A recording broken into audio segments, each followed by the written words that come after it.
Simula na ng paghahanda ng Pilipinas at United Arab Emirates para sa nakatakdang Abu Dhabi Dialogue Workshop sa 2027.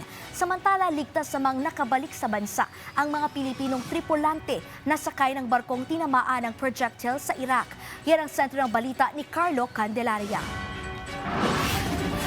Tuloy-tuloy ang mga programa ng Department of Migrant Workers o DMW para sa ating mga OFWs. Sakto sa pagdiriwang ng Araw ng Kalayaan, ligtas nang nakabalik sa bansa ang 13 Filipino seafarers nitong Biyernes. Ang mga tripulante ay mula sa barkong MV MSC Sariska 5 na tinamaan ng projectiles habang paalis sa Port of Qasr sa Iraq noong June 1. Mabilis silang nailikas ng mga otoridad sa Iraq at naging matagumpay ang pagpapauwi sa kanila sa tulong ng Philippine Embassy, ship owner at manning agency. Sinalubong sila ng Department of Migrant Workers at OWA upang mabigyan ng agarang tulong pinansyal, medical evaluation at tulong para makabiyahe pauwi sa kanilang mga probinsya. Nagbigay naman ng hotel accommodation at psychosocial counseling ang kanilang manning agency.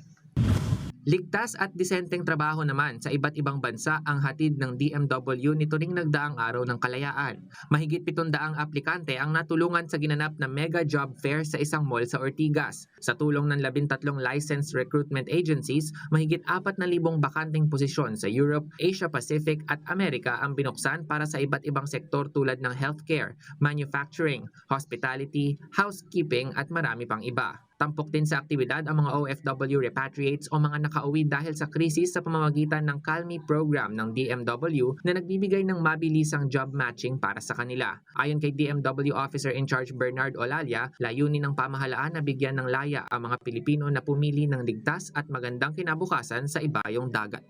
Samantala, nagsimula na ang paghahanda ng Pilipinas at United Arab Emirates o UAE para sa gaganaping Abu Dhabi Dialogue Workshop sa susunod na taon. Ito matapos magpulong sina DMW Secretary Hans Leo Kakdak at UAE Minister Dr. Abdulrahman Al-Awar. Bilang kasalukuyang chair ng dialogo para sa 2026 hanggang 2028 cycle, pangungunahan ng Pilipinas ang mga pagpupulong na naglalayong palakasin ang proteksyon at karapatan ng mga temporary migrant workers sa mga bansa sa Gulf region.